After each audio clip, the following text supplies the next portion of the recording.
Assalamualaikum warahmatullahi wabarakatuh. Bismillahirrahmanirrahim. Alhamdulillahi rabbil alamin. Allahumma sholli wa sallim wa barik ala sayyidina wa maulana Muhammadin wa ala alihi wa ashabihi ajma'in. Alhamdulillah, akhirnya yang ditunggu-tunggu muncul juga. Tanggapan Kiai Haji Imaduddin menanggapi Lora Ismail. Judulnya, menanggapi Lora Ismail, istikharahlah agar mengetahui apakah Ba'alwi cucu Nabi Muhammad sallallahu alaihi wasallam atau bukan.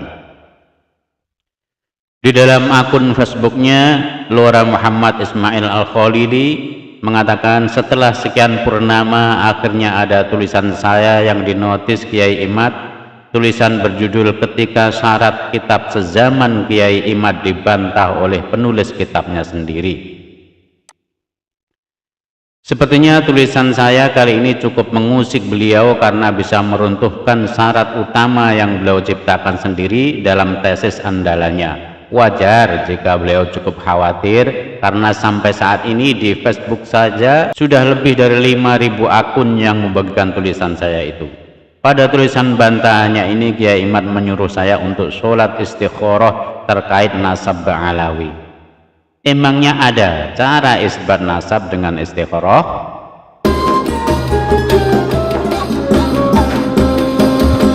Mengawali tulisan beliau ketika menanggapi Lora Ismail, beliau memohon maaf kepada para pembaca semua jika dalam tulisan ini menggunakan kalimat-kalimat yang tidak berstandar kampus-kampus Indonesia yang excellent. Lora Ismail mengatakan, Kiai Imad meminta syarat kitab sezaman. Saya jawab, yang saya minta adalah kitab sezaman jika ada. Kalau tidak ada, ya kitab yang mendekati saja juga boleh. Dan nasab Ba'alawi tidak didukung oleh kitab sezaman dan kitab yang mendekati. Kitab Al-Burqah yang menyebut Ahmad bin Isa mempunyai anak Ubaid di tahun 895 Hijriah bertentangan dengan kitab Asy-Syajarah Al-Mubarakah yang menyebut bahwa anak Ahmad bin Isa hanya 3, Muhammad, Ali, dan Husain. Maka pengakuan sepihak Ali Al-Syakron bertolak secara ilmiah karena bertentangan dengan kitab-kitab sebelumnya. Lora Ismail mengatakan, para habaib tidak memberikan syarat yang diminta Kiai Imad. Saya menjawab, mereka bukan tidak memberikan bukti sezaman atau yang mendekati.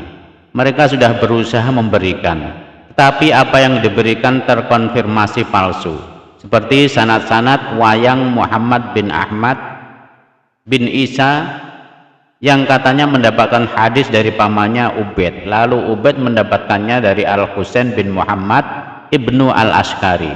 Itu sanad palsu, karena dalam kitab Tarikh Baghdad juz 8 halaman 569 disebut Ibnu Al-Askari tidak mempunyai murid bernama Ubaid. Bukti sezaman atau yang mendekati tertolak. Lora Ismail mengatakan, Kiai Imad yakin, bahkan hakul yakin bahwa nasab Ba'alawi rungkat, dan para muhibbin Kiai Imad bersorak riang gembira. Saya menjawab, saya hakul yakin bahwa Ba'alawi atau para habib-habib itu seperti Syekh Umar bin Hafid, Rizik Syihab, Bahar Semit, Lutfi bin Yahya, Taufik As-Segaf, dan lain-lain bukanlah cucu Nabi Muhammad sallallahu alaihi wasallam.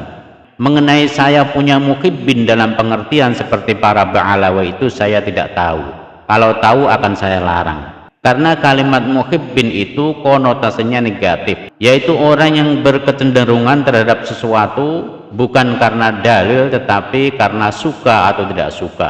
Sedangkan yang setuju dengan tesis saya itu kebanyakan adalah orang-orang yang mengikuti karena dalil, bukan karena suka atau tidak suka. Lora Ismail mengatakan, dalam ilmu nasab, apakah kitab sezaman merupakan syarat mutlak dan satu-satunya yang mengkonfirmasi sebuah nasab? Saya jawab, iya jelas kitab nasab sezaman atau yang mendekatinya adalah syarat mutlak untuk mengkonfirmasi sebuah nasab.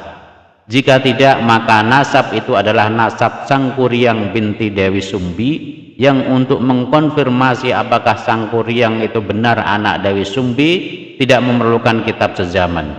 Telah syuhroh dan istifaudah bahwa Sang Kuryang adalah anak Dewi Sumbi karena ia dimunculkan sebagai legenda lalu disebarluaskan melalui cerita rakyat dan film.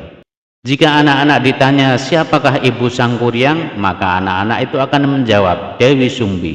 Tetapi apakah dengan syuhroh dan istifaudah itu lalu sosok Sang Kuryang benar-benar ada? Tidak. Sang Kuryang hanyalah sebuah legenda, sosoknya fiktif. Tidak ada yang dapat menunjukkan bukti apapun di masa di mana Sang Kuryang diasumsikan hidup atau di masa yang paling dekat dengannya, bahwa sosok Sang Kuryang adalah sosok yang pernah eksis di dunia. Ia hanya sosok yang diciptakan.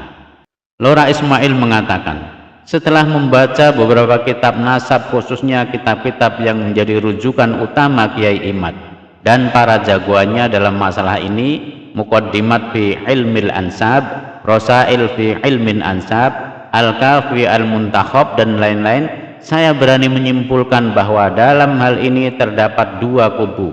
Satu, para pakar ilmu nasab dalam kitab-kitab itu yang sama sekali tidak mensyaratkan kitab sezaman untuk mengkonfirmasi kebenaran suatu nasab. Kitab nasab adalah salah satu turuk atau cara untuk mengkonfirmasi nasab, tapi bukan satu-satunya karena masih ada beberapa opsi lain, termasuk asyuhrah wal istifaudah, kemasyhuran dan reputasi sebuah nasab. Dua, Kiai Imad dan kawan-kawan yang mengatakan bahwa kitab sezaman merupakan syarat mutlak bagi keabsahan suatu nasab. Jika tidak, maka nasab tersebut dipastikan palsu, fiktif, dan terputus. Saya menjawab, apa yang dikatakan Lora Ismail bahwa pakar ilmu nasab sama sekali tidak mensyaratkan kitab sezaman atau yang mendekatinya, pernyataan itu jelas keliru. Ia tidak memahami ibarah ulama dalam kitab-kitabnya. Perhatikan ibarah-ibarah ulama di bawah ini. Sayyid Al-Husain bin Al-Haidar Al-Hashimi dalam kitab Rosail fi Ilmil Ansab mengatakan, At-Tariqus Tsani Kutubun Nasabin Al-Abdal. Cara yang kedua menetapkan nasab adalah dengan kitab-kitab para ahli nasab yang abdal. Rosail halaman 103. Siapa yang dimaksud dengan kalimat Al-Abdal? Perhatikan ibarah Sayyid Al-Husain di halaman lain. Al-Abdal adalah mereka yang saling bergenerasi menggantikan sebagian mereka kepada yang lain. Apa arti menggantikan dari satu generasi ke generasi lainnya? Artinya yaitu kitab nasab abad ke-9 adalah kelanjutan dari kitab abad ke-8. Kitab nasab abad ke-8 adalah kelanjutan dari kitab nasab abad ke-7. Kitab nasab abad ke-7 adalah kelanjutan dari kitab nasab abad ke-6 dan seterusnya. Kitab yang lebih belakangan atau lebih muda tidak boleh bertentangan dengan kitab yang terdahulu yang lebih tua. Inilah yang dimaksud kitab sezaman atau yang mendekatinya. Syekh Khalil Ibrahim dalam kitab Al-Muqaddimat fi Ilm Al-Ansab, syarat menjadikan kitab nasab sebagai pegangan adalah pertama, ia tidak boleh berbeda dengan kitab-kitab asal. Al-Muqaddimah halaman 58. Perhatikan, menurut Syekh Khalil Ibrahim, kitab nasab yang bisa dijadikan pegangan adalah kitab nasab yang tidak bertentangan dengan kitab-kitab asal. Apa yang dimaksud dengan kitab asal? Ya, tentu kitab sebelumnya. Artinya, jika di kitab nasab abad ke-6 telah ditetapkan bahwa Ahmad hanya mempunyai anak 3, maka kitab-kitab nasab pada selanjutnya tidak boleh mencatat 4. Jika mencatat 4 berarti bertentangan dengan kitab asal, dan nama keempat adalah nama susupan. Penambahan Ubaid sebagai anak Ahmad bin Isa di abad 9 bertentangan dengan kitab abad ke-6 yang menyebut nama anaknya hanya 3, Muhammad, Ali, dan Husain. Tidak ada yang bernama Ubaid.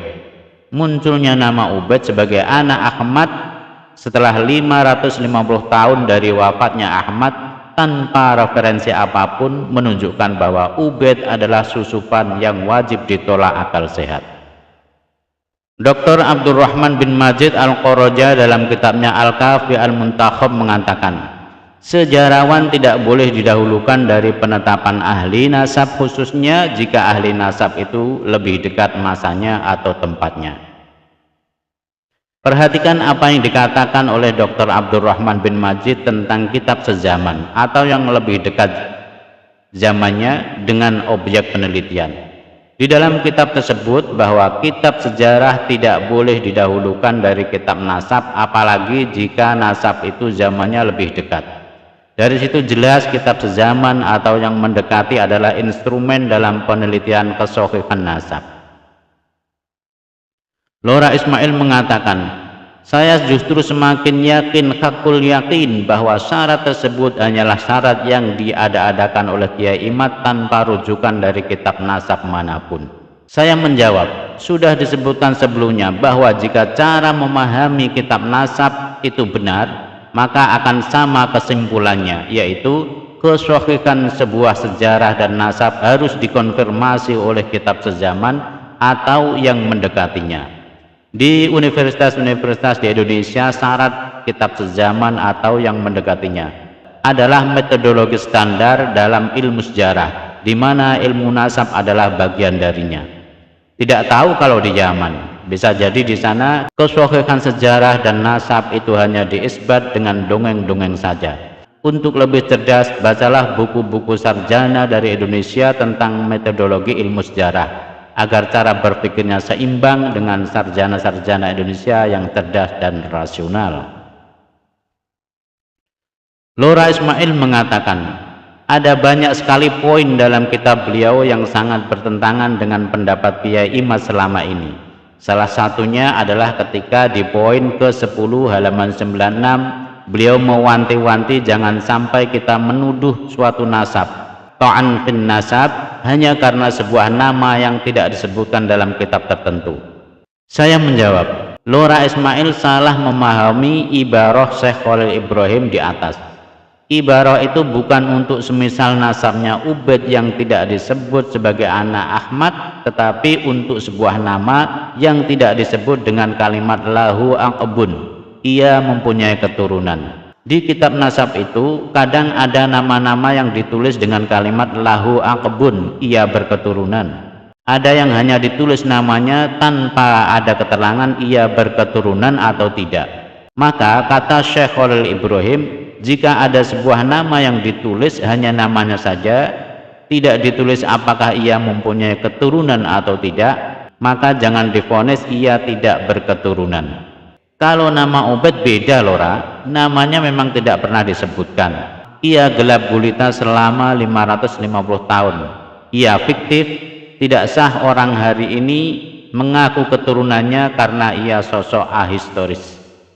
Lora Ismail menyatakan ia berkomunikasi dengan Syekh Khalil Ibrahim, pengarang kitab Muqaddimat fi Ilmil Ansab.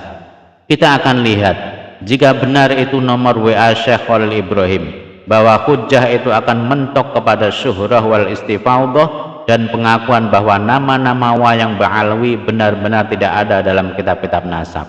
Ketika ditanya tentang nasab Ba'alwi yang dibatalkan penulis dengan alasan Ubaidillah tidak disebut dalam kitab nasab sebagai anak Ahmad, Syekh Khalil Ibrahim menjawab, syuhrah istifaudah para sadah Ba'alawi telah mengungguli banyak nasab yang lain. Sedangkan disebutkannya amud nasab hanyalah syarat kesempurnaan, bukan syarat sah. Saya berkomentar, syuhrah dan istifaudah nasab Ba'alawi tentu mengalahkan nasab yang lain. Kenapa? Karena memang mereka klan yang paling mengiklankan nasabnya kemana-mana, dalam pidato, dalam kitab-kitab dan dongeng-dongeng. Kemasyhuran nasab Ba'alawi walaupun palsu itu mengalahkan banyak nasab-nasab yang sahih seperti keluarga Ar-Razi dan At-Toba-Toba di Yaman. Nasab-nasab yang sahih banyak yang malu membicarakan nasabnya, sedangkan Ba'alawi terus mengiklankannya. Lalu ketika Syekh Khalil menyatakan bahwa nasab cukup dengan syuhrah wal istifaudah dan adanya nama-nama yang disebutkan dalam kitab hanya merupakan sebagai syarat kesempurnaan, itu bertentangan dengan perkataannya sendiri dalam kitabnya. Perhatikan perkataan Syekh Khalil Ibrahim dalam kitabnya Muqaddimat halaman 59. Syuhrah wal istifaudah tidak boleh bertentangan dengan kitab-kitab yang dalilnya qat'i. Sedangkan adanya nama Ubaid di abad 9 Hijriah bertentangan dengan nama kitab nasab di abad 6 Hijriah, yaitu Asy-Syajarah Al-Mubarakah, yang secara qat'iyyatud dilalah menyatakan anaknya Ahmad hanya 3 dan tidak ada yang bernama Ubaid. Maka syuhrah wal istifadah Ubaid tertolak secara jelas dan tegas. Lora Ismail bertanya kepada Syekh Khalil Ibrahim, jadi menurut Anda nasab para Sadah Ba'alawi valid sidi? Meskipun amud nasab mereka tidak disebutkan dalam kitab sezaman atau yang mendekati? Syekh Khalil Ibrahim menjawab, iya, mereka adalah pembawa ajaran Islam moderat yang sesungguhnya. Saya berkomentar, jawaban Syekh Khalil ini mengindikasikan ia tidak memahami seluk-beluk nasab Ba'alawi.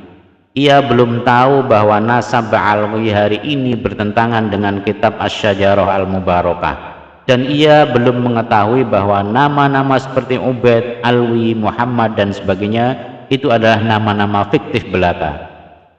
Dari mana penulis mengetahui bahwa ia belum memahami seluk-beluk nasab Ba'alawi? Dari jawabannya ketika ditanya Lora Ismail tentang nama-nama leluhur Ba'alawi yang tidak disebutkan itu. Ia bukan menjawab tentang kenapa nama-nama leluhur Ba'alawi tidak disebutkan, atau ia memberikan bukti adanya kitab yang menyebutkan, malah ia menjawab hal lain, yaitu tentang Islam moderat. Lora Ismail mengatakan, Masya Allah, mereka adalah para guru kami, terlepas dari komentar para pembenci. Apakah Anda mengenal mereka, para Sadah Ba'alawi sidi? Syekh Khalil Ibrahim menjawab, apakah rembulan terlihat samar?